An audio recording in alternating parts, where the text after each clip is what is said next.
കണ്ണൂർ ജില്ലയിൽ പോയിട്ട് ഒരു വലിയ ഗ്രൗണ്ടിൽ കൊണ്ട് വിമാനം ഇറക്കിയപ്പോൾ അത് വിമാനത്താവളമാക്കി.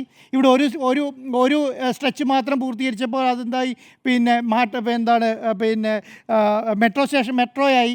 അപ്പം ഇഴിഞ്ഞത്ത് തറക്കല്ലിട്ടപ്പോഴത്തേക്ക് അത് അവരുടെ കുഞ്ഞായി. ഇങ്ങനെ പറഞ്ഞിട്ടാണ് 2016 ഇറങ്ങി പോകുന്നത്. അതിനുശേഷം എന്തൊക്കെയാണ് അഭിമുഖീകരിച്ച കേരളത്തിൽ? ഒന്ന്, ഈ ലോകം കണ്ട ഏറ്റവും വലിയ പ്രളയം. രണ്ടാമത്, ലോകം കണ്ട ഏറ്റവും വലിയ കോവിഡ്.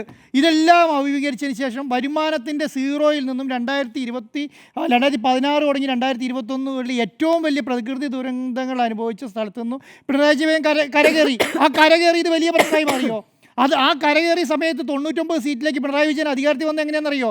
ജനങ്ങളുടെ കൂടെ നിന്ന് പ്രവർത്തിച്ചതുകൊണ്ടാണ്. അതുകൊണ്ടാണ് ഈ പറയുന്ന 80 വയസ്സായ മുഖ്യമന്ത്രി പിണറായി വിജയൻ ഈ സമയം വരെ ഇച്ഛാശക്തിയുടെ പേരിലും അദ്ദേഹത്തിന് ദീർഘവീക്ഷണത്തിൻ്റെ പേരിലും ഒരു സർക്കാരിന് ഒരു അഴിമതി പോലും ഇല്ലാതെ ഈ സമയത്ത് കൊണ്ടുനടത്താൻ പറ്റിയില്ലേ?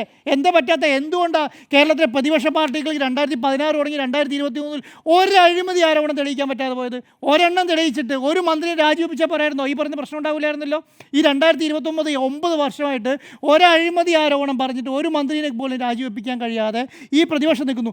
ഇപ്പോഴും പ്രതിപക്ഷ നേതാവിനോട് ചോദിക്കുകയാണ് ഏത് അഴിമതിയാണ് നിങ്ങൾക്ക് പറയാനുള്ളതെന്ന്. പ്രതിപക്ഷ നേതാവ് മറ്റുള്ള കാര്യങ്ങളിലേക്ക് പോവുകയാണ്.